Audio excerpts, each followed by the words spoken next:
I'm Sam, and today we're in the Marjohn's Sports Science facility, and we're going to talk about plyometrics. Plyometrics were first described in the 1950s and 60s, developed by a guy called Yuri Verkhoshansky for Soviet-era track and field athletes.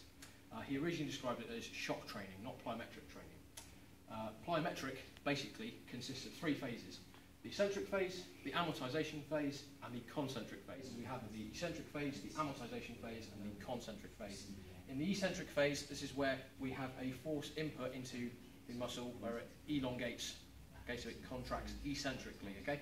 This force is stored in the tendon of a muscle, okay, as potential energy. In the amortization transition phase, we go from an eccentric contraction to a concentric contraction, okay?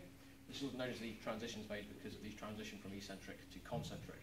In the final phase, we have concentric phase, also the realization phase. This is where the muscle contracts concentrically to exert force, and the force that has been stored is also utilised in propelling the athlete. One of the most basic forms of plyometric exercise is jumping. Okay, so we brought in James, who's going to demonstrate first off a counter movement jump, and then a regression from a counter movement jump, which will be a jump onto a box or a box jump, and then a progression from a counter movement jump, a weighted box jump. Okay, so James, if you'd like to demonstrate a counter movement jump for us, please.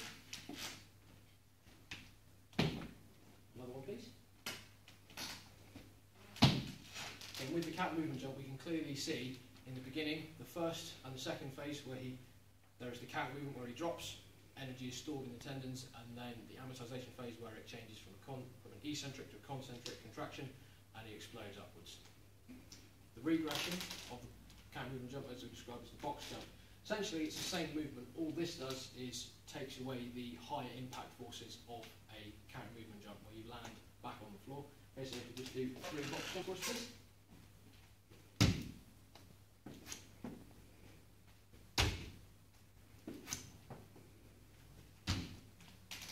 So we can see the same 3 phases at work, just obviously there's no high impact land.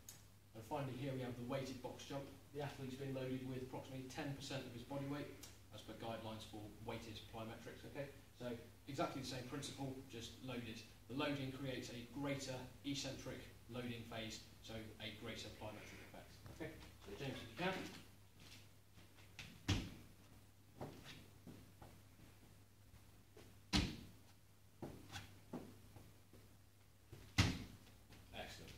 Loading for plyometrics is generally broken down into categories of low intensity, medium intensity and high intensity for beginners, intermediates, and obviously a beginner athlete cannot use or cannot do as many plyometric exercises or repetitions as an advanced athlete. Okay, so generally for low intensity, beginners are looking at 80 contacts, intermediate to 100, and then advanced up to 140. For medium, beginners are looking at 60 contacts, intermediate looking at 80, advanced 120, and then again for high intensity, beginners are looking at 40 contacts, intermediates are looking at about 60 ground contacts, and then advanced are looking at around 100. Looked at some different kinds of plyometrics.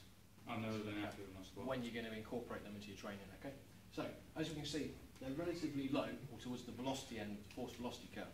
So if we look at our very, very simple linear periodization, where we have our general physical prep, our hypertrophy stage, our strength-specific stage, we can see plyometrics go in the power-specific phase. Okay, you could add them in towards the end of your strength-specific phase, but generally power phase is where we want them to be. Okay, and in terms of how often to do them, it comes down to individual sports.